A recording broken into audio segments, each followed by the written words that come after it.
Hello, survivors. Welcome to the State of Decay 2 stream. I'm your host, Geoffrey, and this is a very special live stream because this is going to be our last live stream for a while. And that is for very good reason, because we have just issued our last update to State of Decay 2.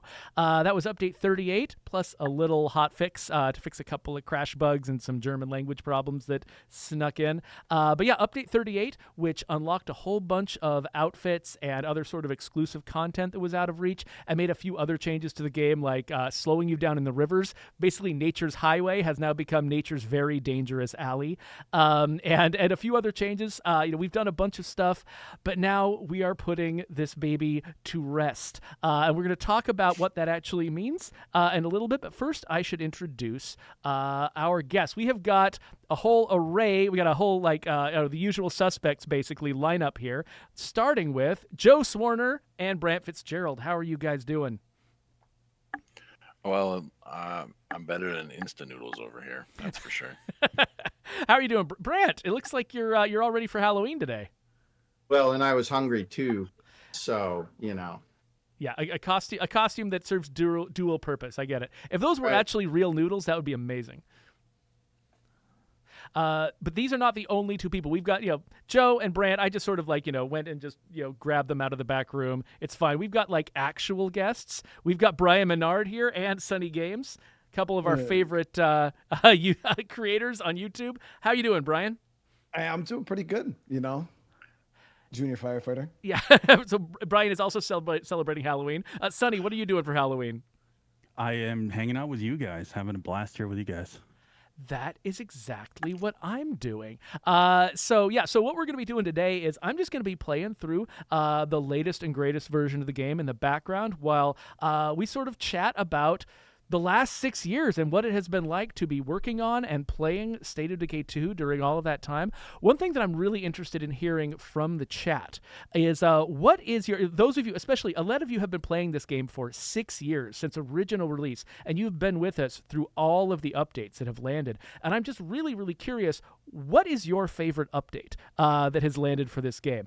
Put that in the chat. We've got moderators who are watching the chat, and they're going to funnel some of this stuff to me. I would love for this final live stream about State of Decay 2 to have the agenda of the show basically be in your hands. I want to talk about what you want to talk about.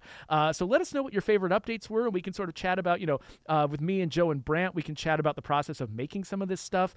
Brian and Sunny can weigh in on their own favorites and sort of give us the gamer's perspective on how this stuff has gone.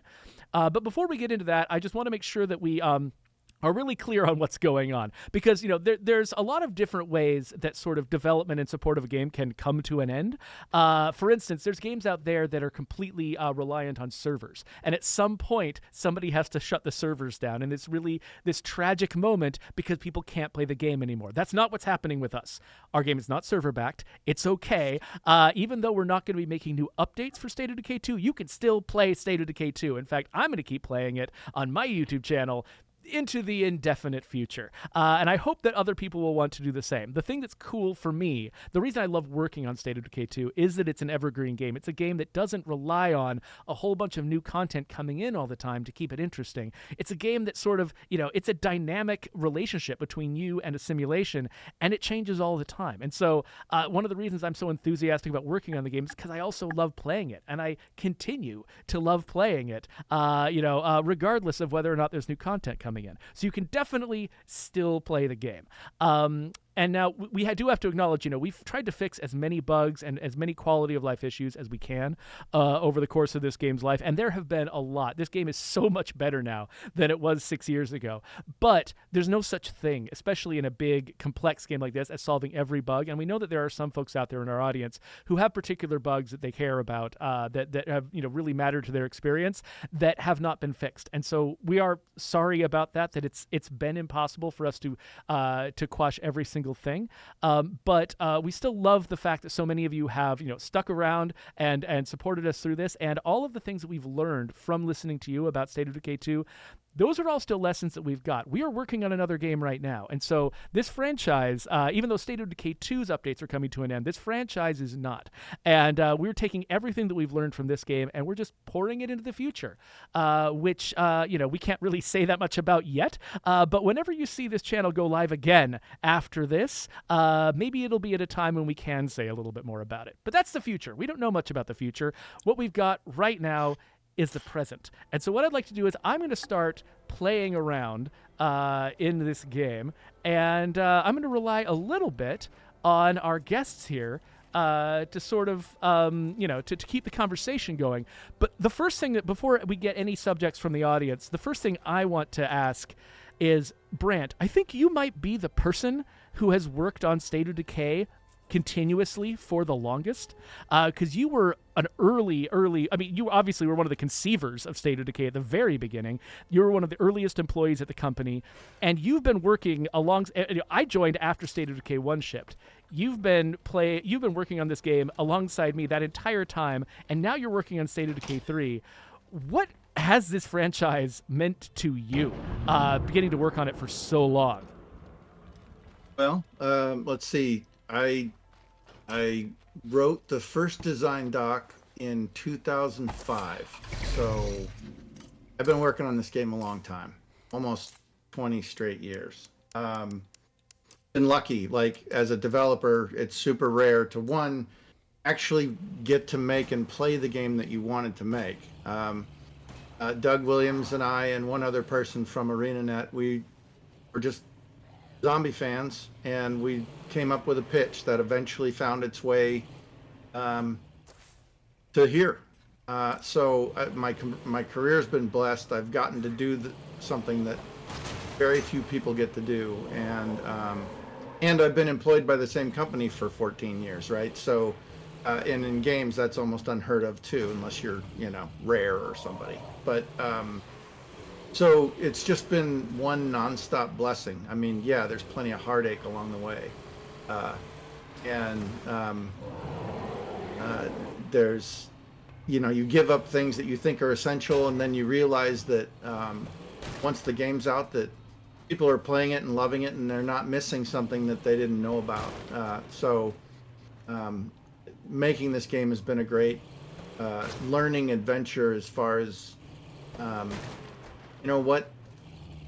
what's fun, what's finding the fun, and it's not always where you think it is. We've been, this community has grown up around this game, and it will forever be the most important thing that has ever happened in State of Decay is the community, the people that call it home, that continue to play it after 6 years. I mean, I look at Sunny and I look at Brian and other streamers out there who continue to play this game 6 years after it launched, and you just don't imagine that a 6-year-old game that has some flaws in it is something that will draw people. But the loyalty and the entertainment that you two specifically are able to pull out of this thing still amazes me, and we are lucky to have people like you who are still creating content and showing people the way when it comes to State of Decay. I just can't thank you. I can't thank this group that's watching. I can't thank all the millions of people who actually played our game over the years. Can't thank you enough. You made this old fat bastard's dreams come true, and you still do. So thanks. That's all I can really say. If you don't mind me piggybacking on that, my first encounter with the State of Decay franchise was actually as a tester at Microsoft. And it was just a little 2-week contract, too weak for anything, but ended up finding a very interesting bug that drew some attention over here. I don't know if I want to say too much more about it, but essentially, if you got too many zombies together near a Clio drop in the first game, you could almost brick your Xbox One. Yeah, that was me. I found that one. And so, got that one fixed. It was super fun. But it was also a State of Decay actually kind of changed my mind about zombie games in general. Like, I found them mostly to be kind of tropish and dumb and over the top and gory. But State of Decay was subtle and not. It had some kind of magic about it that wasn't quite the same. And so like I played the hell out of it once I got home. It's probably the first game I've ever played on my own that I actually worked on because I wasn't sick of it by the time I was done testing it. And then I found out that I had an opportunity to work on State of Decay 2. And like about a month before it shipped, and the rest has been history that y'all have pretty much seen. Is my face is here, my work's been here ever since, and you know, I feel just as blessed, and couldn't ask for a better group of folks to be working with and a group of folks to be working for. Thanks, y'all. Oh, you're one of the best hires we ever made. I want everyone to know that that's the last time I'm going to say something nice to him. But without a doubt, we couldn't have found better. So one of the, I'm looking at sort of the responses we're getting from the chat when we ask about, favorite updates. There's a huge number of people who are saying that the Juggernaut edition was sort of the moment for them. I'm curious, like, what, I don't know. There's a whole bunch of different things that we did in the Juggernaut edition, where adding a new map, adding a whole new sort of on-ramp for new players, trying to make the game more accessible, trying to live up a little bit better to sort of the promise of the original game. Things like bringing back heavy weapons that were introduced in State of Decay 1. I'm curious, Brian and Sunny, like what was your take on the Juggernaut edition and sort of like the difference it makes? Did you guys play? I don't remember exactly when each of you joined our community. Like, were you playing the game before the Juggernaut edition and then saw it, or were you introduced during the actual Juggernaut edition? Go ahead, Brant. Yeah, so I started before Juggernaut. Actually, the Juggernaut edition is what kind of grew my channel. Because I was covering the updates, the map and all the new stuff. I was covering the updates for it, and that's actually what kind of propelled me. But yeah, I started. I mainly got back into State of Decay 2 really heavily after you guys dropped the Choose Your Own Apocalypse. That's when because I played the game initially when it first came out for like 3 months, but it was only Standard Zone when it first released. So I had like beat the game and I was like over it really quick. And then as soon as you guys came out with the Choose Your Own Apocalypse, that's when I really got back into the game, and that's when I started doing YouTube. And then you guys came out with Juggernaut. I think, what year did, because I started in October of 19. I think Juggernaut came out. That was 2020, early 2020, yeah. March 2020, just as we were going into the pandemic craziness. Perfect timing. What about you, Sonny? What was your experience with the Juggernaut? I want to go after Sonny too, because there is one really important milestone in the history of State of Decay 2 that should not be overlooked. But go ahead. Go ahead, Brant. You go ahead. There's this guy at Undead Labs. His name is Philip Holt, and he happens to be the studio head. And I hope he's not watching, because this looks like a terrible attempt at curry favor, but he showed up. We all know you don't curry favor ever. No, internally I don't. In fact, I've caused Philip way more headaches than I've ever done anything positive. But Philip Holt showed up, and he was looking around, and he goes, and this was right after we finished State of Decay 2, and we'd done our 2 contractually obligated editions, the Daybreak and something else. Heartland. Was it the Independence Pack? Independence Pack, yeah. And Daybreak were the first 2. We were like, okay, we did what we did, and Philip was like, you guys are looking at the numbers on Game Pass, right? You guys are seeing this. And we were all thinking, what's next? And he goes, well, hold on. Why don't we keep this going? Because State of Decay 2 is doing so well. It's like a novel idea. Let's just keep supporting it. And without him being in the position he was, and recognizing that this thing was only getting better, we wouldn't have had the support to go ahead and do that. and so I will always be thankful for the ability to continually improve this game for 6 years. Thanks, Philip. Right. So, Sonny, Sonny, what were sorry, you I didn't thinking? mean to interrupt. So I did not play with Juggernaut. So I played when the game launched, but at the time I was going through some health issues. So maybe we can segue into like my favorite update, because I did not play. I wasn't playing for a couple years. I remember, I'll never forget when I first started playing the game again. It was back in, I think, early 2021, and you guys, this was just complete and utter coincidence, and it worked out beautifully. You guys had launched Plague Territories, and I remember playing, and I started playing it, and I couldn't remember exactly, because I've talked about this before. I had some real health, like, you know, I had cancer and I was recovering from that. And so when I played, it was just for like a fleeting moment. I played the first one fully, beat it. So I've always loved this franchise.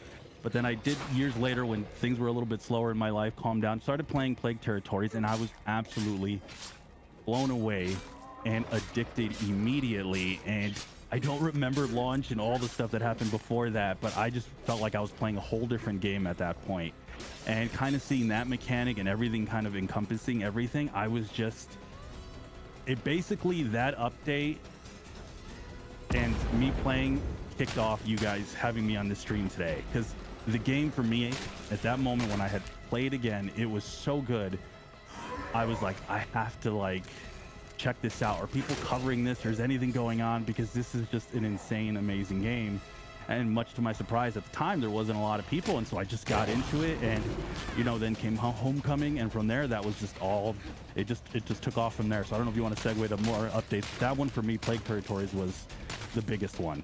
Well, actually, one of the first comments that we got from the chat was Jimbo saying that Heart Attack was his favorite. And I think that between Plague Territory and Heart Attack, like, that was really, you know, State of Decay 2, when it first shipped, actually, we should probably admit that, like, one of the latest features that was added to the game was Plague Hearts existing at all. Through most of development of State of Decay 2, there were no Plague Hearts. It was just scavenging and missions, was basically, and building up your base, was all the game was. And it was very late in development when sort of the team collectively realized that the game was missing something, that it needed to have an enemy. It needed to have something that you were, you know, something bigger than that, than what we had that you were trying to overcome. And so Plague Hearts were added at the last minute, but they're kind of a light feature at ship, because there just wasn't much to them. We hadn't really, you know, we'd barely added to the game. We hadn't had any time to iterate on them. And so those two updates, Plague Territory and Heart Attack, were, I think, when the Plague Hearts, that was when the Plague Hearts really sort of figured out what they were, you know, and we were actually able to you know, to make them sort of be what they should have been from the beginning, which is an enemy that you're really contending with, a competitor on the map. If I might weigh in, my favorite update was actually update 7. I think it was Side Chat that called it out, which was, no, maybe it was 11. It's one of those two. One of those two was Choose Your Own Apocalypse. I think it was 7.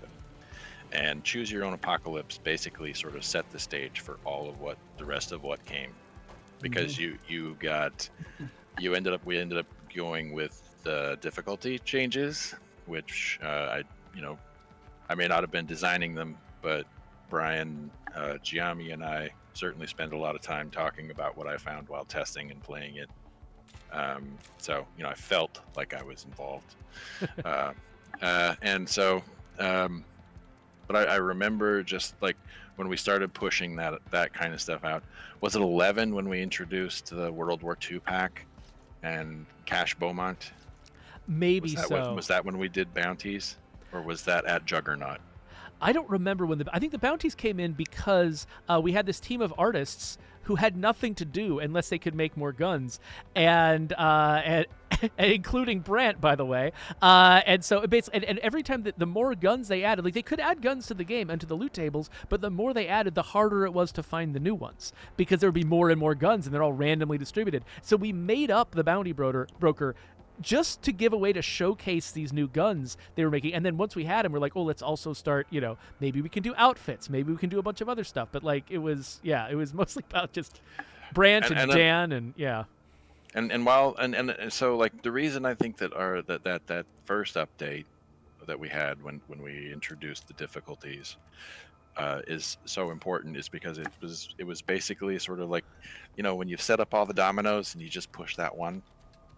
There was a whole host of learning and a whole host of support that we put out there.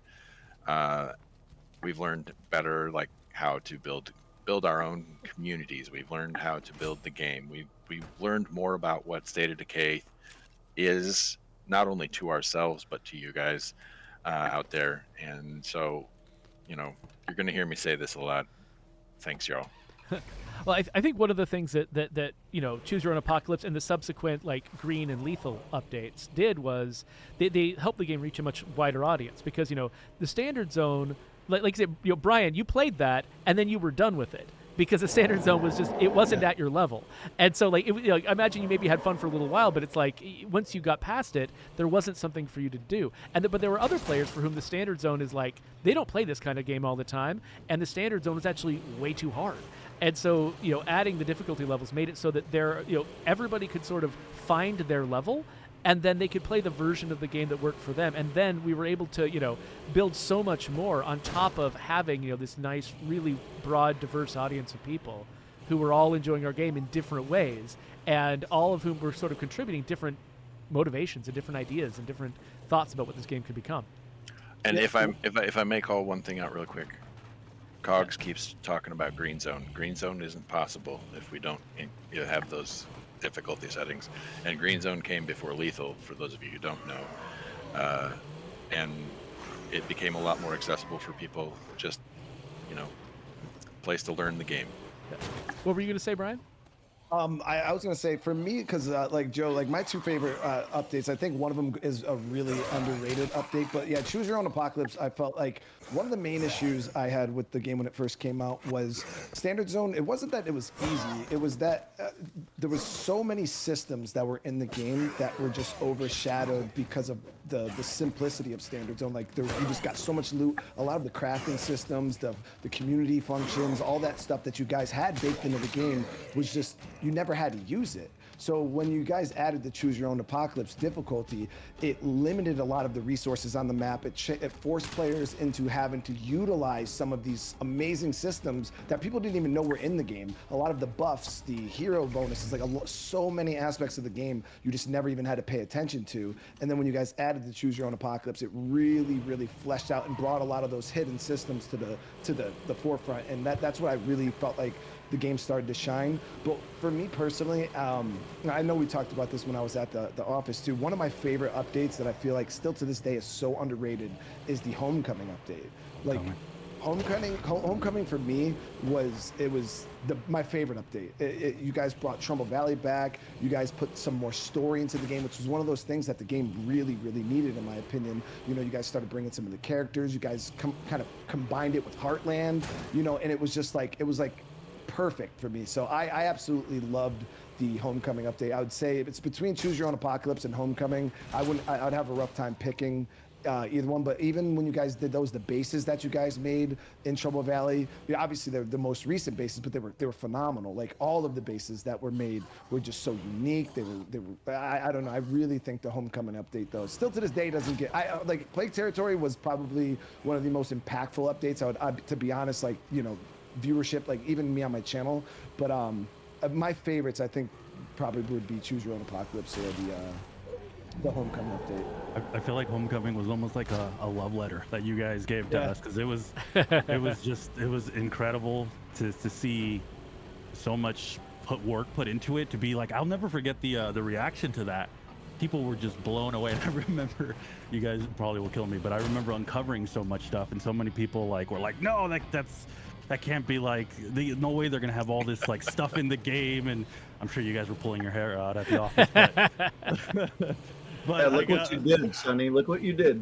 I know. No. I ruined it a little bit, but no, it really was an incredible update. And the way people reacted to it, it was just insane to see you guys put so much work so late as well into the cycle of this game. And to have so much content, so much stuff to really dive into that I still to this day, there's still some stuff missing that I gotta like finish with that because it was just such a good, there was so much to that update, there was so much meat to it. So definitely my hat's off to you guys on that update, and it just shows. I feel like there was so much love in that update. It just showed how much you guys loved it and we felt it, and it was just a big love fest.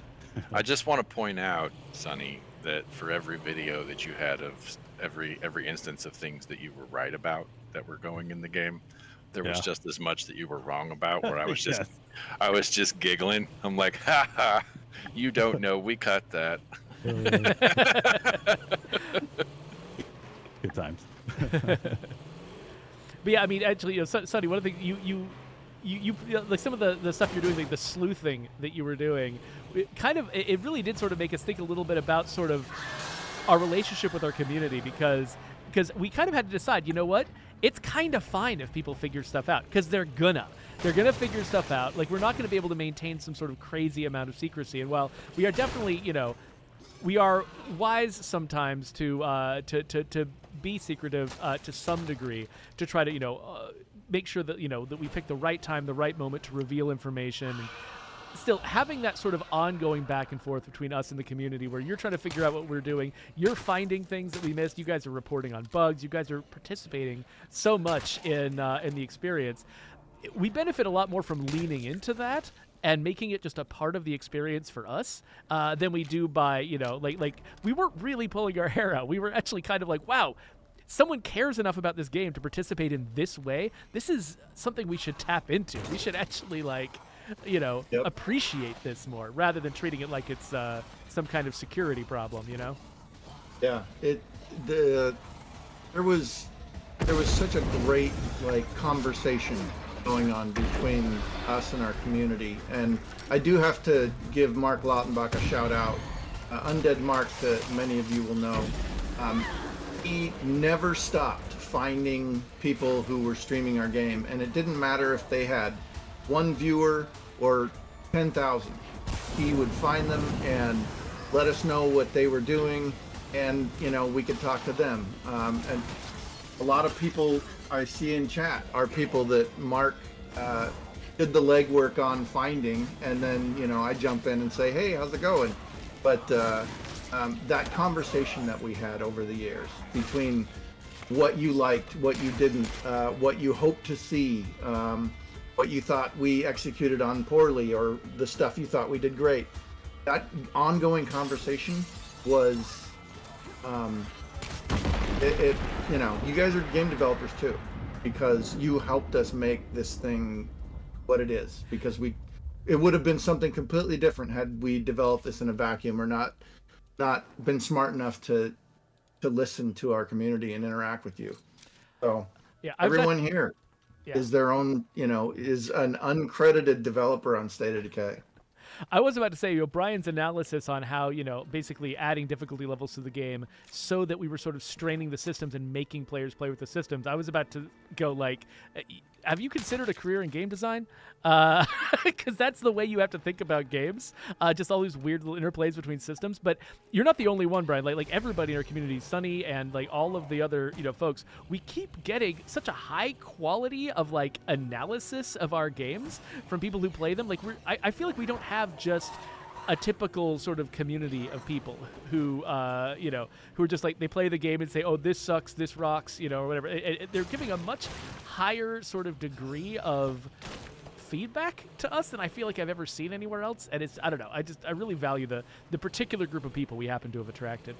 Let me give you guys your flowers real quick too, because I, as somebody who's covered different companies, different things over my years of being a YouTuber, I have to give you guys some credit, because you are absolutely correct, Geoffrey. The amount of feedback, even to this day, this last update, lots of feedback on just bugs still and things that people are, you know, just passionate about, whether it's a good thing or a bad thing. But let me give you guys your flowers on the simple fact that you guys are really good at being receptive about all of it. Like you guys are always open, especially yourself, Geoffrey.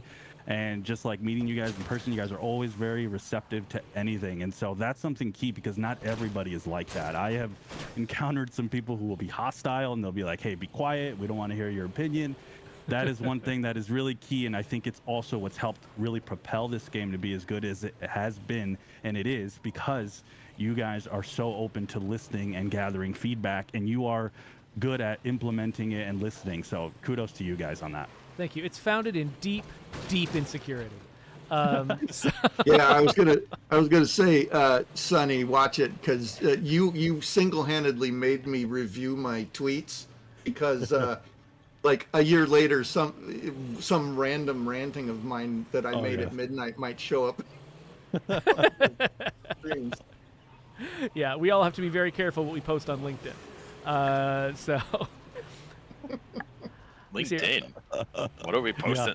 Yeah. Who posts to LinkedIn? I just read other people's stuff. I mean, yeah, you know. I'm going through LinkedIn too. Yeah. Yeah. Well, I'm going to stop driving around because, I'm actually having trouble reading the messages from chat because whenever I'm driving a car, I have to watch the road because if I don't, there's going to be a freaking bloater. Just keep watching the road, Jeffrey. I've got the questions. You've All got right. the So questions? there seems to be some love in the chat for asking the following question. Most people who have ever seen me play the game know my answer, so I'm going to skip right to it. Just say my favorite map is Drucker. If you hate that, get over it. Brant, what's your favorite map? Oh boy, come back to me. This is really hard. All right, we'll go to Mr. Menard. What's up? Cascade Hills. Oh, okay. Now you have to explain that one. You All and right, Cogs. Cogs is on his side. Yeah. So I would say Trumbull Valley, but that's just I feel like the bailout answer. It's got 40% more loot than any of the rest of the maps. It's no, the greatest. that's an easy choice. So I say Cascade Hills. I don't know, is because Meager Valley was like the #1 map that everybody played. So I was just like, oh, I'm tired of this map. So I kind of just moved on. But Cascade Hills, I don't know. The Container Fort was just such a good base. The Church on the Hill was such a good base. And I did my first ever Lethal Zone series on my YouTube channel on Cascade Hills, and I just fell in love with the map. I feel like the loot distribution on Nightmare and Lethal it's the best. Drucker County is a good map, but the loot distribution's a little light on food and medicine. It's light, dude. Shocking. Why do you need food? You just grow a farm. Come on. But I feel like the loot distribution, the bases, like the Bridgeport, I don't know, Cascade Hills, in my opinion, out of all the original maps, just has the most unique bases. Yeah. Out of all of them. I don't know, like the Bridgeport, to me, that base was awesome. You could block off both sides with a car, and the zombies could never touch you, dude. It's lock and key up in the storage up there. Oh man. Yeah, it's so good. Like the art there. The first time I ever saw it, I was just like, that is the Loch Ness monster. And it had some of the biggest cities. It had some of the biggest like urban areas, and I don't know. I feel it's just, to me, I felt like it was a very, very well done map. Yeah, no, it's I agree. Like Cascade Hills, it had some really well-rounded bases. There are some parts that are worth it. It's just I don't know. There's a special place in my heart for Drucker. I love going up on the mesa, right? And I love the sunset. Like I just love watching the natural splendor of that map. All right, Sonny, your turn before we force Brant to choose. For sure, it's Drucker, but Providence. It's pretty close for me. I don't know how many people choose Providence. I'm just a big fan of Rosie's truck stop, but Drucker for sure. But that's all because I beat it there my first time. I've had all my hours there, and it's just I got so used to it. I didn't.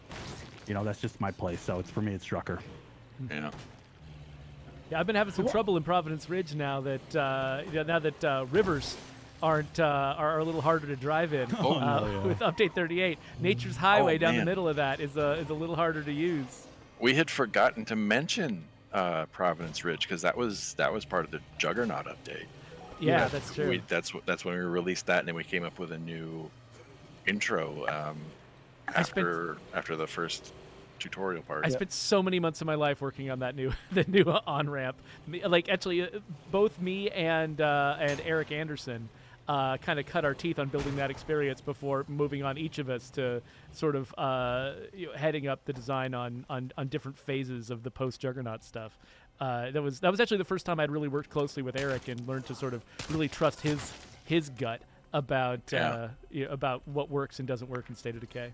All right, Brant, did I buy you enough time? Are you ready to answer? I mean, it's like picking between your children, but Providence is I'm happiest with that one for the way it portrayed a State of Decay 2 map. Like it had all the things that I hoped for that a State of Decay 2 map would have. It has its issues too, like just getting across that map is tough, right? Especially if you're up on top of the mountain. But I love Drucker. I love all of them, but I think the one that I gravitate to the most is gonna be Providence. Now, if you don't mind me chiming in on that, because Providence, when you guys first came out, it was an awesome map, but I don't remember what update it was, but it was when you guys changed the skyboxes and redid all the lighting and atmosphere of all the different maps.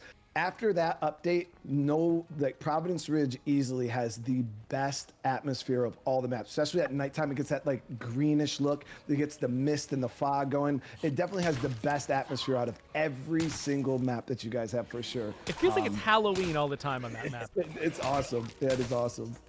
I'm gonna have to fight you on that one. Drucker in the middle of the night with that big old moon. Oh, dude. It's the mist, man. It's the mist. Don't need mist when you've got. Just look at the ring around that thing. It's the only weather we got, Joe. It's like being in a. No, that's not true though, because when the rings around the moon, like that's what it's like when you live in. Sonny can probably attest to this. When you live in a dry place, and it gets super cold, but it's not actually like gonna snow or there's no moisture yet. Just looking up in the sky and you just see that ring and you're like, that's as close to cloud cover as we're going to get for a while. Like it was such a good skybox. Like just everything about Drucker is beautiful. By the way, go ahead, Brant. Brant seems to be losing it. We're losing He got Brant. stuck. Brant's frozen. I hope he doesn't leave though, because it's going to mess up all of your faces in Discord. So I hope he sticks around and stays frozen for us. Something's just really in his eye. That's all it is. So I was gonna say, like, I was gonna weigh in and say that one map that none of you called out, it looks like Brant changed again, was Trumbull Valley. And I gotta say, like, for me, as somebody who joined the team like 2 weeks after State of Decay 1 shipped, for me, like, Trumbull Valley was a game that I played as a fan, before I ever, started working on State of Decay. So for me, like, just the work that went into building Trumbull Valley and taking something that was familiar and then kicking every part of it up a notch. There were so many parts of the map that sort of got revitalized, once we were able to afford to put in more detail, to spend more time, building things that couldn't be built in the original version for the Xbox 360. Like, for me, it was just like seeing, coming back to see an old friend, but actually that old friend has changed their entire life and become incredibly successful and cool and powerful, and then you get to just sort of be excited about everywhere that their life has gone. It was that kind of excitement for me seeing Trumbull Valley come together. So I don't know. I've got like the special place in my heart for playing in this map. That's why I'm playing in the map right now, is because I just want to spend all my time here. And this is where my community was. Well, and I feel the same way, Geoffrey. I think that's what I was trying to say is, like, outside of Trumbull Valley, Trucker's my favorite, but you can't compete. Yeah, it's the best map. When you come to the amount of loot, the amount of space, and then the nostalgia factor, like, nobody here is going to argue that Trumbull Valley was anything less than the best. But that's why I like to argue the other maps, because you gotta keep Trumbull out of it. It's not fair. Because it's not even a competition. So it really isn't. Oh crap! Blah! We got lucky there. By the way, Peroxicus weighed in when Sonny was talking about loving Homecoming and stuff. Like, I mean, it's a similar sentiment, right? Like, just enjoying, sort of like taking the history and the lore of State of Decay and sort of bringing it forward and like, giving more life to these places and these characters. Peroxicus agreed with you. He said that he felt like Homecoming was one of his favorites. I just mostly wanted to acknowledge Parox because he's been somebody that I've chatted with a lot in our community, and haven't seen him in a while because I haven't been live streaming. Yeah, it's like we've been doing some work or something, Geoffrey. We have been doing so much freaking work. I'm Are gonna you set sure? these bloaters on fire. I thought all we did was show up and eat lunch, go home. I don't know. Sandwiches. Anyway, I interrupted you there, Brian. I'm sorry. I do this a lot. Go ahead. Oh, no, Say something. About what? I forgot. Trumbull. I think it was. Yeah, I mean, no, I was pretty much just kept. You covered it. It was pretty much the same thing. Yeah, Trumbull Valley is just it's the best map. It's my favorite map. I play almost every community on it. But yeah, I when people ask me all the time, I always tell them, yeah, Trumbull Valley is the best map. It's the hard. The only problem is Trumbull Valley is the hardest map to start on because the starter base is the worst in the game. What? But for good reason. What? I feel like the starter bases and all the other maps are really, really open. You can beat, like, legitimately, you can beat the game in every starter base on the original 3 maps. Do you want to field that implied question there, Brant, as to why the starter base on Trumbull Valley is so awful? No, thrill and amaze us, Joe. No, it's because I remember the conversation between you and Lucy and several other people where we were talking about like how it absolutely should not be the case that, let's take Meager Valley for example.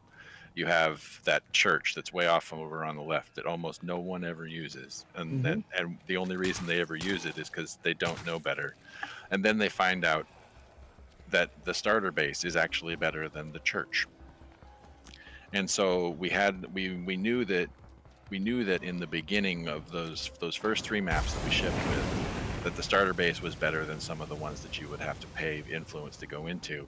And so we made sure that for Providence Ridge and also for Trumbull Valley that your starter base sucked. Yeah, great change, honestly. It was perfect. Yeah. So I will add that one of my most favorite bases that I've ever made was the Fire Watchtower. I love that thing. That one is really cool. Although I'd forgotten about the dinner bell, JoJo Live just reminded us on Twitch that the church on Meager Valley has the equivalent of the little dinner bell that you can get that brings the siege for you.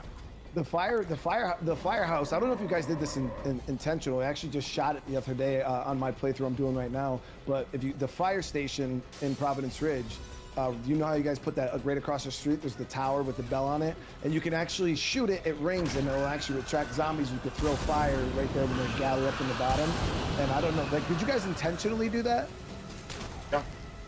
Yeah, it had to be scripted that way. Like it had to be. It's very fake to make sure it happens.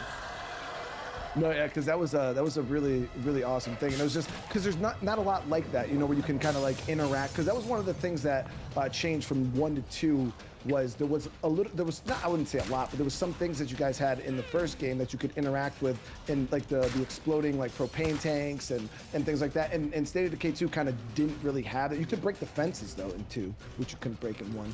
But yeah, it was like the first thing in the environment that you could kind of use against the zombies, and I thought that was really, really awesome to see, because you don't really see a whole lot of it in the game. So yeah, I do feel like, you know, being able to use things that are just naturally in the map to your advantage, it's a really, really cool aspect.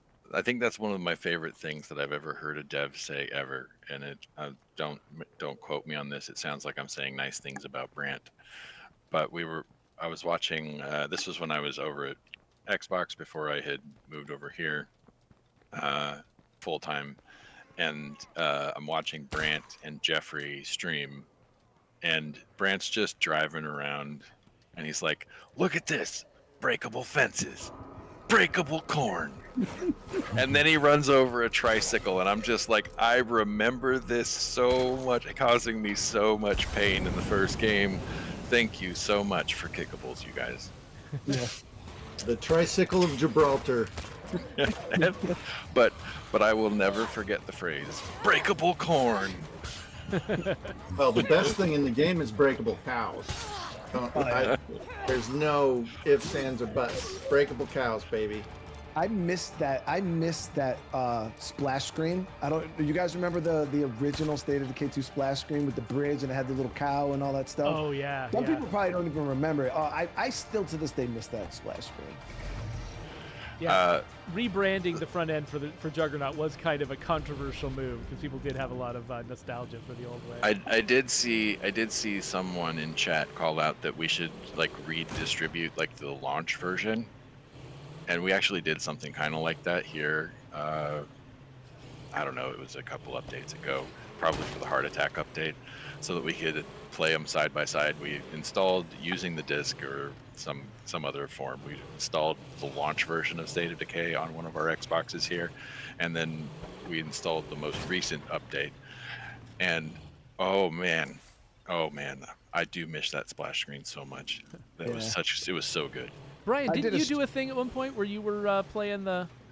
Yeah, I played the original State of Decay. It was I think like 2 years ago. I tried to show people how to do it because there was a lot of people that were coming into the series and they never, I wanted people to kind of see the difference between, what State of Decay was to compare to what it is now. And yeah, it's really easy. All you need is an Xbox not hooked up to the internet and the disc version of State of Decay, and you just put it in and you can boot up the game. You just got to make sure you don't connect it to the internet or it will automatically try to update the game.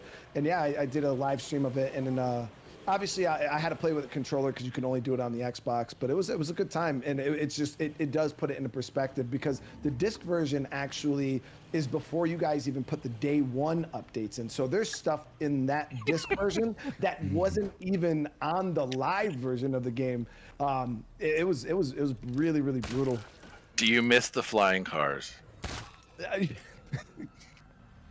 do you mean? Listen.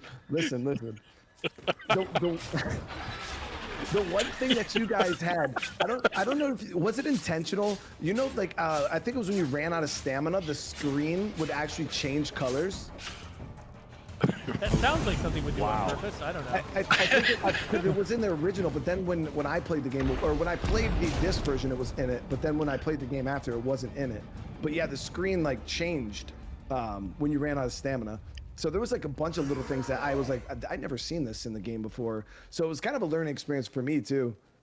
Yeah. Yeah, I think that was supposed to be like you start to get tunnel vision, and we realized that our post-process effects that we put on there wasn't taking into account all the potential settings that people were on, so it was really screwing with people's screens. Yeah. But yeah.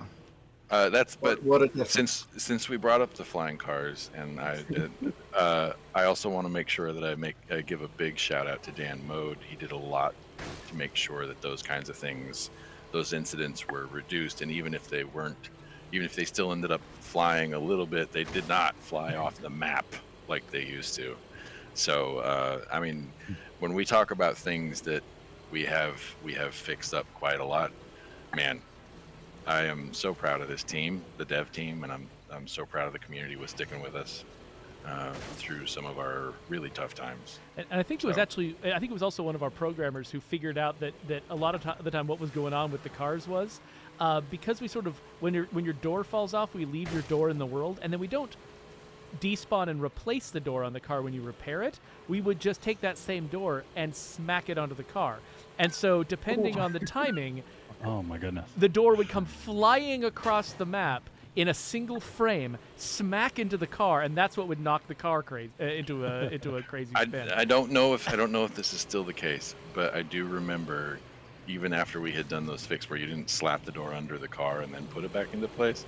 But I'm still pretty sure that if you repair your car while you're standing on the door that fell off, you can launch your character into the sky.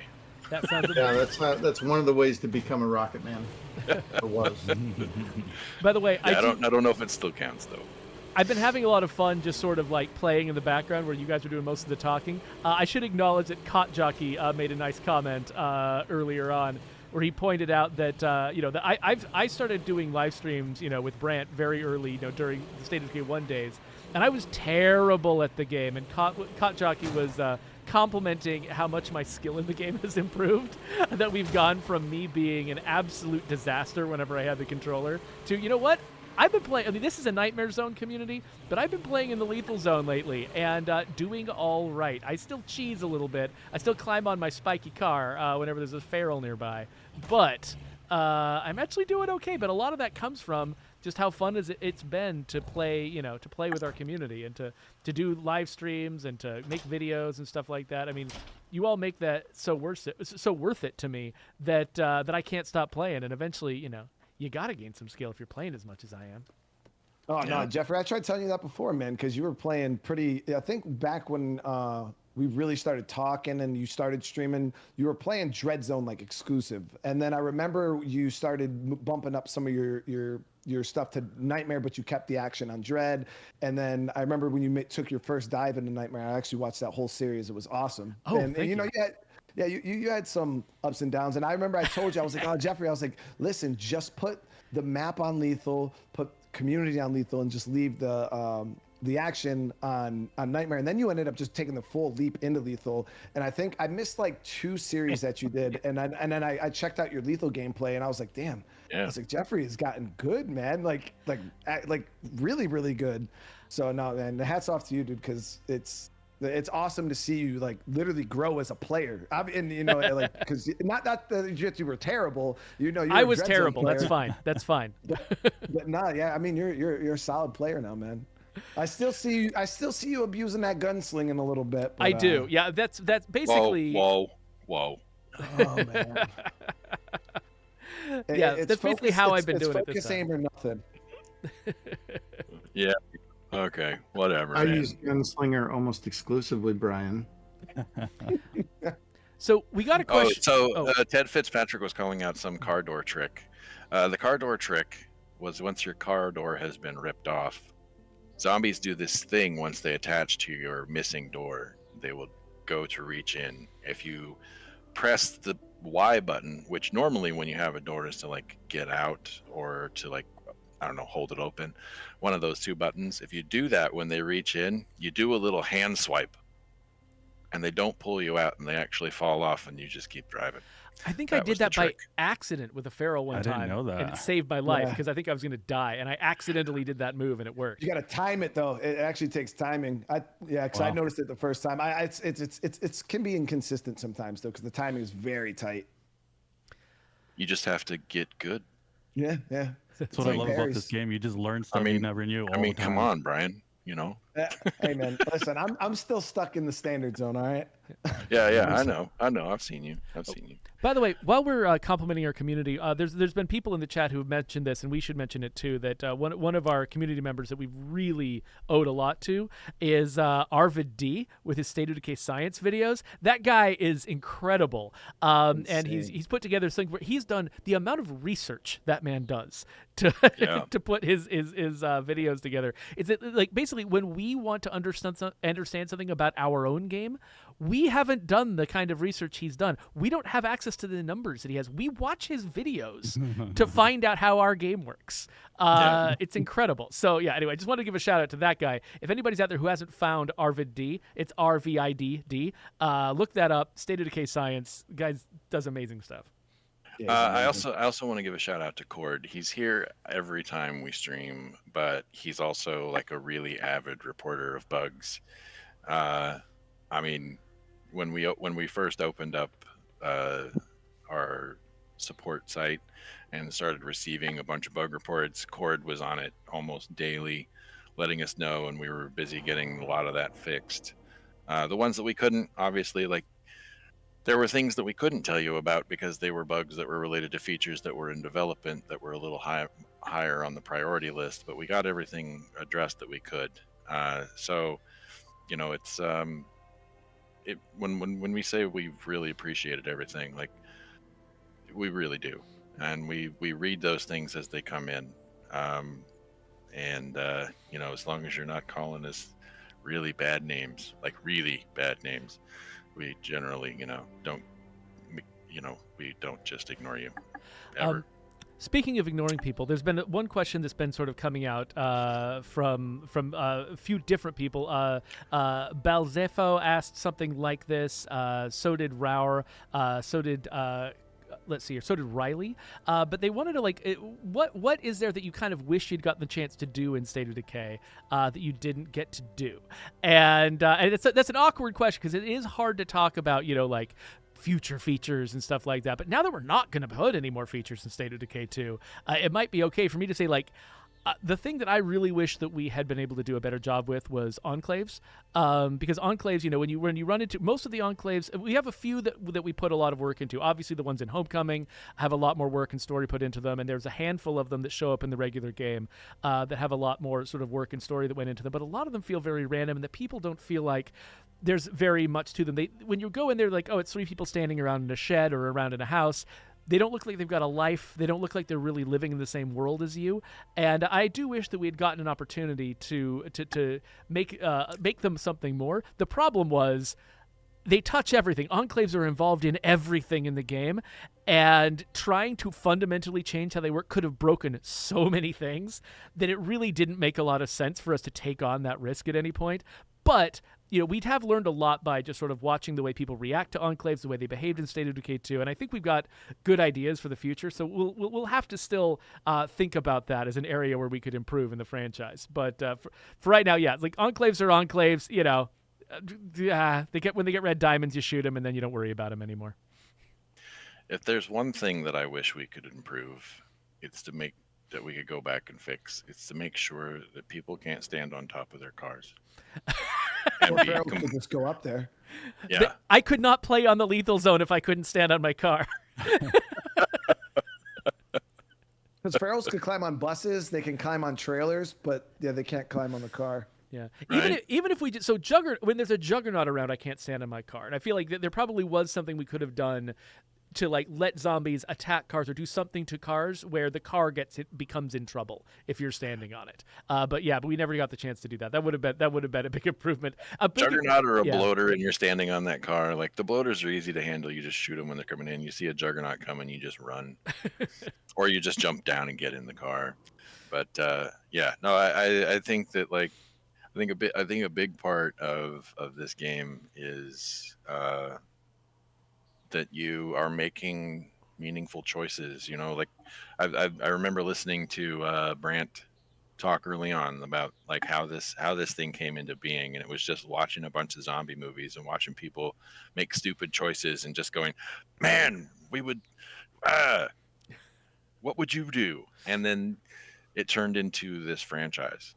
And so I don't know. I don't know where I was going with that, other than there needs to be danger, and if you find a place that's not got any danger to it, then I wish we could I wish we had a good way of making it dangerous. Well, we are running out of time, so Brant, why don't you give us your answer, and then we're going to start wrapping up. I miss Blaze of Glory, baby. Oh yeah, dropping the grenade when you're going to die. Because this, one thing that set us apart was permadeath, but there was this thing that SOD1 got, and it was like, if I'm going to go, I'm going to go out big, and I'm going to do something for my peeps by sacrificing myself, and we lost that for a whole bunch of reasons in SOD2 that I don't want to get into, but that one was really poignant, making the choice to pull the pin on that grenade. And for those of you who don't know, one of Brant's favorite movies is Aliens. And that scene, as soon as he brings this up every time, all I can think of is that scene with Vasquez and Gorman sitting there as the xenomorphs are all coming down on him, and then they pull the pin and they blow them all up. It's a great scene. Well, we got to wrap up here, but thank you all so much for coming and joining us. Brian and Sunny, Brian, you got any sort of last words for the audience, or last words you want to say to us about this before we kind of go off into the sunset and move on to bigger and better things? Oh no, yeah. I've been your guys' number one advocate. I'm out there trying to speak for you guys. Let everybody know everything's okay, because I'm probably one of the only people that really exclusively cover the game still to this day. But yeah, I do want to just thank you guys for all the hard work that you guys have put into, because honestly, the game you made is like you guys talk about all the time how how much we've done for you guys, but this game has changed my life. Like if it wasn't for State of Decay, I wouldn't be who I am or what I am today. You know what I mean? State of Decay is what started my YouTube channel. That's why I have such a close attachment to you guys and into the community and stuff like that. So I literally feel like every day like I owe you guys everything, because if it wasn't for you guys making this game and continuing to work on the game and making it better, like I wouldn't even be where I'm at in life right now. So this game has done a lot for me, for my family, and we all thank you. The community thanks you guys, and we know that you guys are out there busting your ass right now to continue that legacy. And I really, really do appreciate it. And, we look forward to the future because, we trust you. And I try to tell people all the time, you guys have never let us down. I know I'm not trying to set you guys up, but, you guys have never let us down. And even if you guys do slip and fall, you guys get right back up and you make it right. You know what I mean? And because not everything's perfect. People make mistakes. Game developers make mistakes. It's shit happens. You know what I mean? But the difference between I think you guys is you guys will make mistakes and you'll own your mistakes and you'll fix it.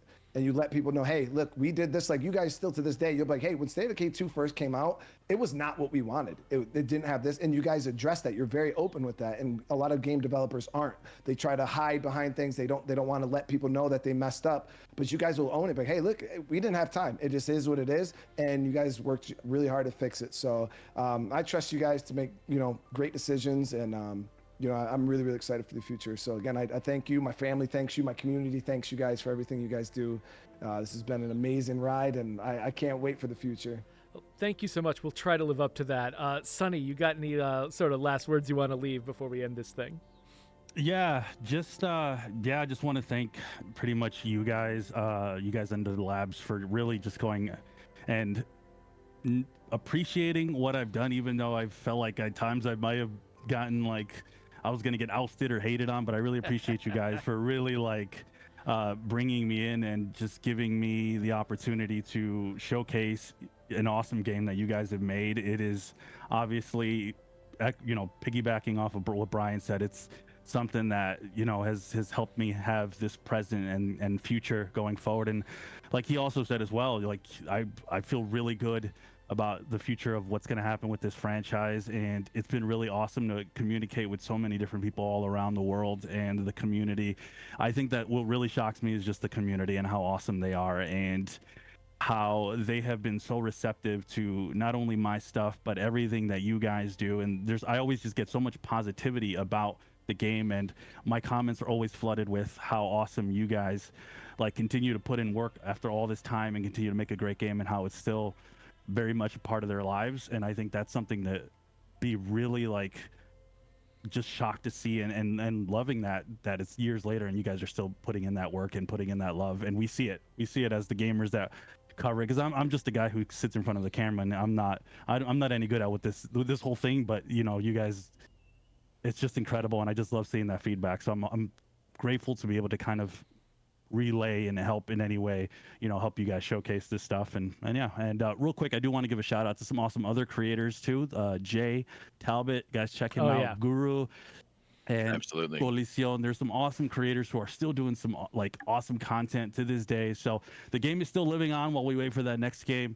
And just shout out to them, because these guys are incredible at what they do. And obviously Brian is the king here. He's amazing. So watch all these guys. This game is just incredible, and the next game is we're going to all be there, and we're excited to cover it. So thank you guys, and thank you to the Undead Labs team for having us and having this bum with you guys. Thank you so much. So Brant and Joe, quick goodbyes from you because we are out of time. Joe? Oh, man. Quick goodbye. Yeah. I'm not good at those. See if you can do it. I just want to say, without being too specific, there have been so many letters of people who are writing in talking about how this game has changed their lives. But I think the one that sticks out to me the most was a guy wrote in and he talked about how he and his estranged son, living in very disparate parts of the world, when we first did crossplay, I think that was with the Juggernaut edition, had rekindled their relationship by playing State of Decay 2 multiplayer. And this game is special. This franchise is special. I've known it since the first time I laid hands on it as a tester, lowly tester at Microsoft.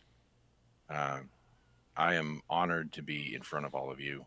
I am honored to be on this dev team, and I can't say enough about how much I appreciate this opportunity. So Brant. thank you. Brant. Really quickly, we wouldn't be here without you. That's it. We wouldn't be here. Thanks. I can't.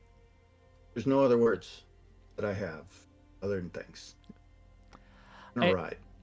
And I wouldn't be here without you, Brant. So, I mean, you got, this project has been sort of my dream project. It's the kind of thing that if somebody had handed me millions of dollars in 2012 or something and asked me to make whatever game I wanted, it would have been a game like this, except Brant had the idea first. And so, he welcomed me here. He and the whole team welcomed me in here and let me basically do my dream job. And it's just been incredible to be making a game that I actually want to play and with a community that I actually want to talk to. And that is extremely rare. So thank you all. Thank everybody in here. And yeah, I guess we'll leave it with that. So what should you expect from us in the future? You're going to expect a lot of quiet for a little while. We're going to be heads down. We'll be working on the next game. And so you're not going to see a lot of live streams coming in from here. But at some point in the future, we are going to rekindle this. We're going to come back. We're going to start telling you what we're working on. And I can't tell you when that's going to be because I don't even know when it's going to be. But we're really excited for that moment because it was such a rewarding experience in the past, interacting with all of you, getting to sort of go back and forth, tell you what we're working on, get your input and your feedback, and we want to do that again. So at some point in the future, watch this channel, stay subscribed to us, because we want to be able to catch you again when we've got more to talk about. For the meantime, though, go and watch Brian and Sunny, go and watch Jay Talbot, La Coalición, if you speak Spanish, and you can come watch my YouTube channel if you want to. Whatever you want to do, there's still lots going on in the State of Decay 2 community. This game, it's an evergreen game. You can play it for a really long time, whether it's being updated or not. And I hope that I'm still planning to play it. I hope you'll play it with me. And with that, let's get out of here. So long, and thanks for all the brains. Final awkward sign-off for a long time. Oh, yeah. What do you we mean do. final? We're gonna be. Aren't we supposed to be back like in? When was the next one? Wait, do I still have to come into the office?